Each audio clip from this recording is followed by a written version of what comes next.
ये है दिल्ली का मैप और ये है अहमदाबाद का मैप। इन दोनों ही सिटीज के बीचों बीच से एक रिवर बहती है, लेकिन इन दोनों ही रिवर्स के रिवर बेड की हालत एक दूसरे से बिल्कुल अलग है। ये है यमुना का रिवर बेड।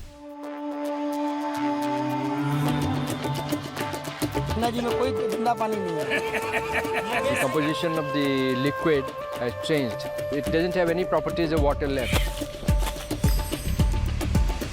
और ये है साबरमती का रिवर बेड।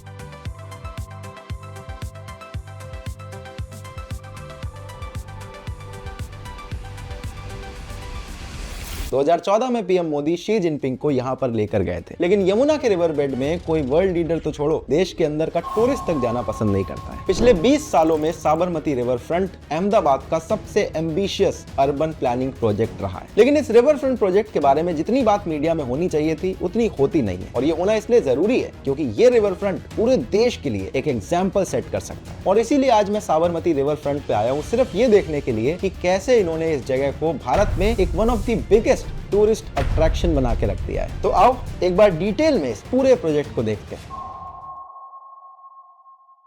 साबरमती नदी अहमदाबाद के बिल्कुल बीचों बीच बहती है। 10-15 साल पहले इसकी हालत काफी ज्यादा खराब थी।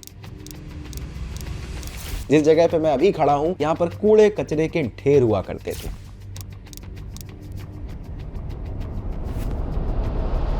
यहाँ पर इलीगल स्लम्स बनी हुई थी और पूरे शहर का नाला यहाँ पर बहा करता था। हालत ऐसी थी कि ये रिवर बेड नहीं बल्कि डेंगू मलेरिया का हॉट बेड बन चुका था। लेकिन आज ये 11 किलोमीटर लंबा रिवर फ्रंट अहमदाबाद का ही नहीं, पूरे गुजरात और इवन पूरे भारत के लिए एक टूरिस्ट अट्रैक्शन बन चुका है। इस रिवर फ्रंट पे आज है parks, garden, event centre, hotels और वाटर स्पोर्ट एक्टिविटीज। लेकिन ये सब कुछ एक दिन में नहीं हुआ और इस प्रोजेक्ट की इंपॉर्टेंस समझने के लिए आपको साबरमती रिवर और अहमदाबाद का रिश्ता समझना पड़ेगा। आज का नहीं बल्कि इतिहास का रिश्ता। हम चलते हैं साल 1411 में, जब अहमद शाह ने साबरमती रिवर के किनारे की सिटी को नाम दिया अहमदाबाद। लेकिन इस सिटी बनाना अहमद शाह के लिए इतना आसान नहीं था। यहाँ पर जंगल हुआ करते थे और वहाँ रहते थे मानिक नाथ बाबा। इन बाबा को ये बिल्कुल नहीं पसंद था कि जहाँ वो रहते हैं वहाँ से सिटी बनाई जा रही है। तो मानिक नाथ बाबा ने अहमद शाह को सुझाव दिया कि रिवर का जो रुख है वो थोड़ा सा मोड़ दिया जाए ताकि उनके घर के ऊपर से सिटी ना बन सके। ये बाबा जी की जब डेथ हुई तो उनकी समाधि बनाई गई और इस जगह को नाम दिया गया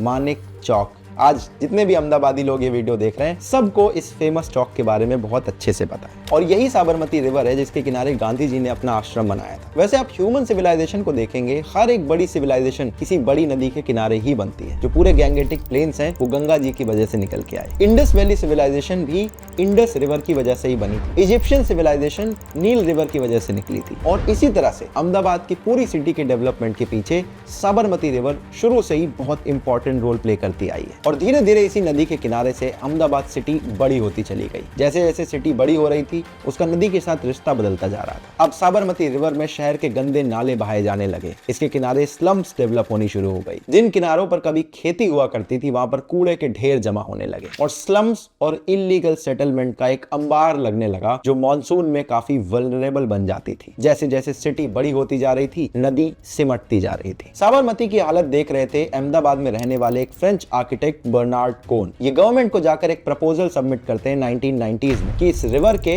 रिवर फ्रंट पर एक प्रोजेक्ट डेवलप होना चाहिए। उस टाइम की गुजरात सरकार ने इस पर कुछ स्टडीज कंडक्ट करवाई। उन्हें पता चला कि आइडिया फीजिबल है, लेकिन फिर भी सरकार ने कोई एक्शन नहीं लिया और इस नदी को इसी तरह से बर्बाद होने दिया जैसे अभी दिल्ली के अंदर यमुना नदी बर्बाद हो रही है। 1997 आते आते कुछ सरकारी लोगों की अकल थोड़ी सी ठिकाने पर आई और तब उन्होंने Sabarmati river front development corporation बनाया और फाइनली 2005 में जाकर इस रिवर फ्रंट के डेवलपमेंट का काम शुरू हुआ। इस प्रोजेक्ट के 3 ही बड़े ऑब्जेक्टिव थे कि एक तो एनवायरमेंट को बचाना है, दूसरे जो बाकी जो स्लम्स में लोग रहते हैं उनका सोशल अपलिफ्टमेंट करना है और जो डेवलपमेंट हो वो पूरी तरह से सस्टेनेबल होना चाहिए। भारत के अंदर किसी भी बड़ी रिवर को देखो, हम उसकी पूजा जरूर करते हैं, लेकिन हमारा सारा ड्रेनेज, सारे नाली और नाले का जो पानी है वो उसी नदी में बहाते हैं। तो सबसे पहला स्टेप इन्होंने लिया कि जितने भी नाले वगैरह नदी में जा रहे थे उनको डाइवर्ट किया जाए। पूरे 11 किलोमीटर के स्ट्रेच में से 38 पॉइंट्स थे जिनसे नाले नदी में एंटर करते थे। उनको डाइवर्ट करके इन्होंने वाटर ट्रीटमेंट प्लांट की तरफ भेजा। इस पूरी रिवर में ऐसी बहुत सारी मशीनें बिठाई गई जो तैरते हुए कचरे को पकड़ सके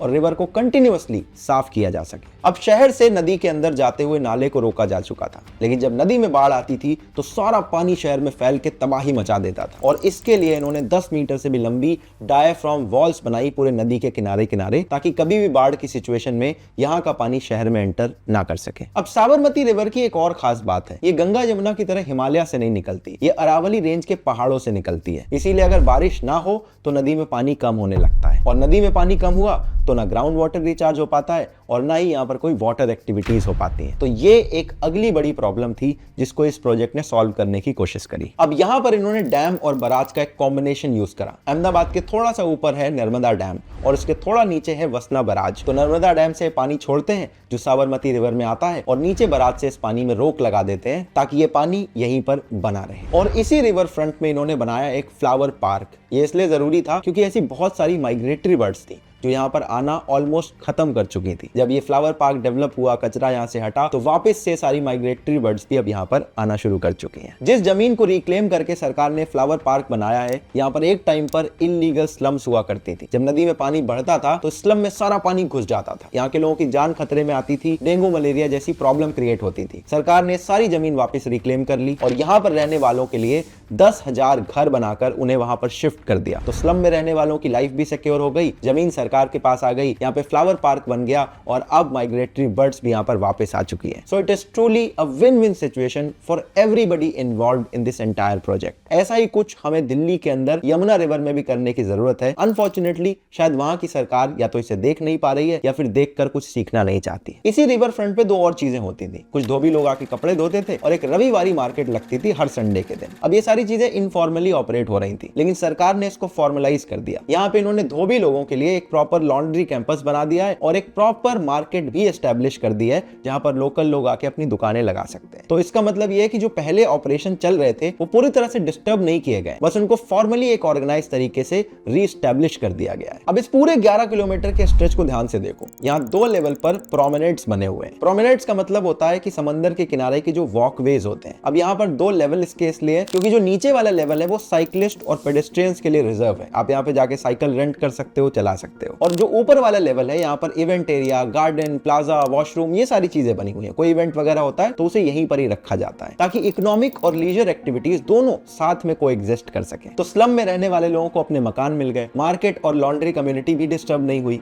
यहाँ पर लीजर एक्टिविटीज भी हो रही है, इकोनॉमिक एक्टिविटीज भी हो रही है, माइग्रेटरी बर्ड्स वापस आ गई है, फ्लावर पार्क बना हुआ है, नदी में कोई नाला नहीं गिर रहा है और नदी का पानी बारिश के टाइम पर शहर में भी वापस नहीं घुस रहा है। तो एक तरह से ये 100% एनवायरमेंट को ध्यान में रख के बनाया हुआ प्रोजेक्ट। तो यहाँ पर एनवायरमेंट भी सिक्योर हो रहा है और सोशल अपलिफ्टमेंट भी हो रहा है। सरकार ने यहाँ पर इस बात का भी ध्यान रखा कि प्रोजेक्ट का जो पैसा है वो इसी प्रोजेक्ट की लैंड से निकल कर आ जाए। 14% लैंड को इन्होंने प्राइवेटाइज कर दिया। अब पूरे सिटी के बीचों बीच का एक प्राइम लैंड है, तो यहाँ पर कोई भी इंसान खरीद के कुछ भी बना सकता है। बस सरकार की तरफ से 2-4 रूल रेगुलेशन है, उसको फॉलो करना होगा। अब सरकार को जो इस लैंड के सेल से पैसा मिला वो पैसा इनफ था बाकी पूरे प्रोजेक्ट के डेवलपमेंट के लिए, और इसीलिए इसे सेल्फ फाइनेंसिंग मॉडल बोला जा रहा है। अहमदाबाद का ये साबरमती प्रोजेक्ट मेरे हिसाब से पूरे देश के लिए एक एग्जांपल बन सकता है। दिल्ली के पास भी 48 किलोमीटर का यमुना जी का स्ट्रेच है, लेकिन इस पूरे स्ट्रेच में 2% एरिया पड़ता है वजीराबाद से ओखला के बीच में, और इसी 2% एरिया की वजह से पूरे यमुना में 76% पोल्यूशन आज के दिन में हो रहा है। सरकार अगर साबरमती रिवर फ्रंट से कुछ लेसन ले ले और इस पोल्यूशन को कम करके यहाँ पर रीडेवलपमेंट का काम शुरू कर दे तो मेरे हिसाब से ये पूरी दिल्ली और पूरे देश के लिए एक गेम चेंजिंग प्रोजेक्ट बन सकता है। दिल्ली के एलजी ने इनफैक्ट यमुना रिवर फ्रंट को साबरमती रिवर फ्रंट की तरह डेवलप करने के लिए बात भी की थी, लेकिन अभी आपको पता ही है एलजी और दिल्ली सरकार के बीच में कितने टसल चलते रहते हैं, इसलिए ये प्रोजेक्ट कभी आगे बढ़ ही नहीं पाया। अब ये जो साबरमती रिवर फ्रंट है ये अपने आप में एक बहुत बड़ा एग्जाम्पल है उस मॉडल के बारे में जिसकी बात पूरे देश में होती रहती है, और शायद 2014 से तो ऑलमोस्ट हर इंसान की जबान पे इसकी बात आती है। मैं बात कर रहा हूँ गुजरात मॉडल के बारे में, क्योंकि अगर ध्यान से सोचो तो देश के पीएम की पॉपुलैरिटी के पीछे गुजरात मॉडल सबसे बड़ा रीजन था। अभी मैं ओडू के इवेंट के लिए गांधीनगर गया था, वहां पास में मैंने जाकर गिफ्ट सिटी देखी। गिफ्ट सिटी अपने आप में गुजरात मॉडल का एक नया एग्जाम्पल है। यहाँ पर टैक्स में जो रिलैक्सेशन दिए जा रहे हैं और जिस तरह से फाइनेंस और टेक वर्ल्ड की बड़ी बड़ी कंपनीज यहाँ पर आ रही हैं और अपने अपने ऑफिस सेटअप कर रही हैं, ये अगले 4-5 साल में आप इसका इंपैक्ट देखोगे। इसे आप सिंगापुर की तरफ भारत के एक जवाब की तरह देख सकते हो और डेफिनेटली गुजरात की तरफ से पूरे भारत के लिए ये एक गिफ्ट की तरह ही होने वाला है। और गुजरात में चाहे सूरत चले जाओ, चाहे गांधीनगर या फिर अहमदाबाद में आप आकर देखो, एक चीज आप बहुत ध्यान से नोटिस करोगे, कोई इंसान जॉब करने में इंटरेस्टेड नहीं है। ज्यादातर लोग अपना बिजनेस सेटअप करना चाहते हैं। मैं मार्केट में जाकर लोगों की ब्रांड नेम देखता हूँ,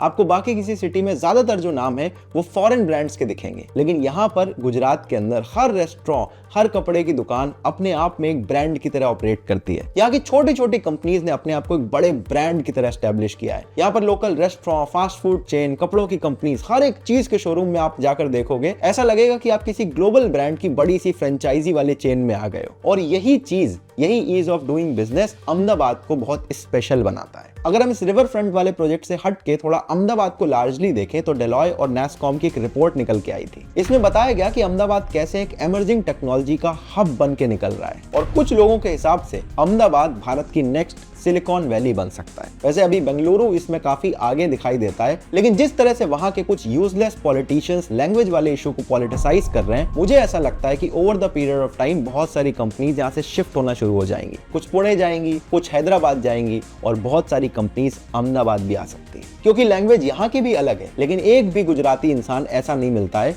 जो अगर आप हिंदी में बात करो तो आपको जवाब ना दे, या फिर ऑटो के पीछे ये लिख के घूम रहा हो कि ये बाहर के लोग यहाँ से चले जाओ, हमारी लैंग्वेज सीखो। उल्टा यहाँ के लोग बहुत ज्यादा वेलकमिंग है, आपकी लैंग्वेज में आपसे बात करने की कोशिश करते हैं और इनको बिजनेस से काफी ज्यादा लगाव है। तो इन्हें बिल्कुल फर्क नहीं पड़ता कि आप कौन हो, कहां से आ रहे हो। अगर आप इनके साथ बिजनेस करना चाहते हो तो बड़े खुशी खुशी आपके साथ ये बिजनेस करने को तैयार हो जाते हैं। और अहमदाबाद के अंदर जो इंफ्रास्ट्रक्चर है वो भी एक तरह से वर्ल्ड क्लास है। सड़कें एकदम बड़ी बड़ी आपको दिखेंगी, ट्रैफिक कम दिखेगा, सारे के सारे जो यूटिलिटीज हैं वो प्रॉपरली ऑपरेटेड हैं, लाइट्स वगैरह कभी भी नहीं जाती हैं। और ये चीज अहमदाबाद में भी है, गांधीनगर में भी है और भी बड़ी बड़ी जो गुजरात की सिटीज हैं उसमें आप ऑब्जर्व करोगे। और इसके अलावा यहाँ पर एक बहुत इंपॉर्टेंट बात है, जो बिजनेस है वो बहुत सालों से चला आ रहा है। तो यहाँ पर बहुत सारी ऐसी फैमिलीज आपको दिख जाएंगी जिन्होंने कभी जॉब नहीं करी, उनके 4-5 पुश्तों से सिर्फ बिजनेस ही करते आ रहे हैं। और उसमें भी जो टेक्सटाइल का बिजनेस है वो बहुत इंपॉर्टेंट है। अभी तक बांग्लादेश क्या था, हमसे बहुत टेक्सटाइल में आगे जा रहा था, लेकिन जिस तरह से बांग्लादेश सेल्फ एक्सप्लोड कर चुका है, कहीं ना कहीं मुझे लगता है कि अब वो टेक्सटाइल का बिजनेस काफी बड़े लेवल पर भारत में आने वाला है, जिसमें अहमदाबाद, सूरत, लुधियाना, चेन्नई ऐसी कई बड़ी बड़ी सिटीज हैं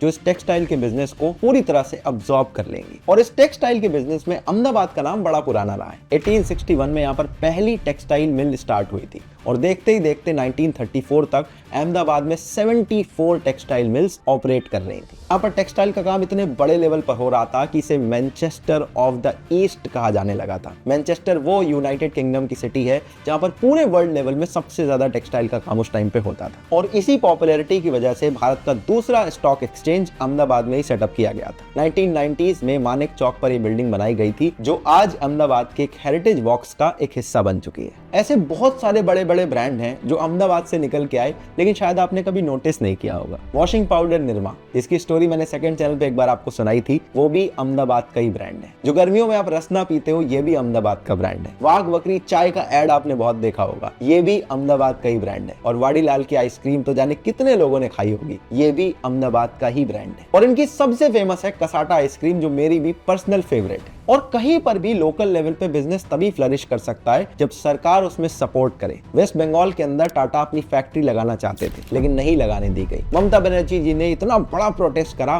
कि टाटा को वेस्ट बंगाल छोड़ना पड़ा, और छोड़ के वो कहां पहुंचे, सीधे गुजरात के अंदर। और यहां पर उन्होंने अपनी फैक्ट्री सेटअप कर दी। जो इतना बड़ा बिजनेस, इतना सारा एम्प्लॉयमेंट बंगाल में जनरेट हो सकता था, वो सारी अपॉर्चुनिटी बंगाल ने पॉलिटिक्स की वजह से गंवा दी। और इसका सारा का सारा फायदा मिला गुजरात में रहने वाले लोगों को, क्योंकि यहाँ पर जो पॉलिटिकल लीडर्स थे उन्होंने थोड़ा फ्यूचर के बारे में सोचा और ये देखा कि फ्यूचर में जब कार का प्रोडक्शन बढ़ेगा तो हमारे यहाँ के लोगों को ही तो जॉब मिलेगी। यहाँ पर गुजरात सरकार की तरफ से बहुत ज्यादा टैक्स पे छूट दी जाती है कंपनीज को, और जो गिफ्ट सिटी बन रही है उसके अंदर जो टैक्स की छूट मिलने वाली है वो तो नेक्स्ट लेवल होने वाली है। और यहाँ पर जो लेबर कॉस्ट है, ऑपरेटिंग कॉस्ट है, वो अगर आप किसी बड़ी सिटी से कंपेयर करो जैसे हैदराबाद से, तो 30 से 40% कम पड़ती है। इसीलिए आपने बड़े बड़े कंपनीज के नाम सुने होंगे जो गिफ्ट सिटी के अंदर अपना ऑफिस सेटअप करने की कोशिश में लगे हुए हैं। ईज ऑफ डूइंग बिजनेस एक अच्छा इंडिकेटर होता है कि आपको कहाँ पे बिजनेस करने में आसानी होगी। और ये सारी चीजें मिलके गुजरात के अंदर ईज ऑफ डूइंग बिजनेस को बढ़ा देती हैं, जिसकी वजह से इस पूरी रैंकिंग में गुजरात की पोजीशन काफी ऊपर रहती है। और अहमदाबाद की तीसरी सबसे स्पेशल बात है यहाँ की क्वालिटी ऑफ लाइफ। यहाँ पर रहने वाले लोगों के लिए जो कॉस्ट ऑफ लिविंग है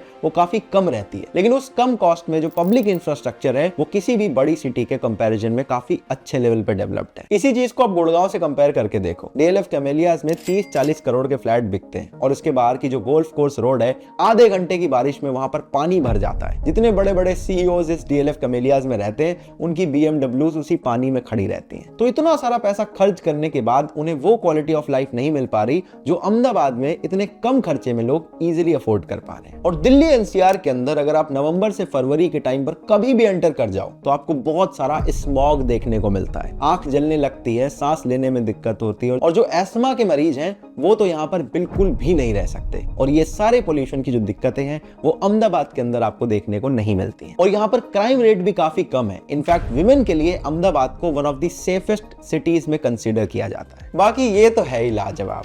यहाँ पर आप खाखरा, फाफड़ा, सेव, नमकीन जो मर्जी खाओ, इतना टेस्टी लगता है। और रोड साइड आप किसी भी दुकान से खरीद दो, 10-20 रुपए के खर्चे में आपको ऐसा लगेगा कि 5 स्टार का टेस्ट आपकी जबान पे आ रहा है।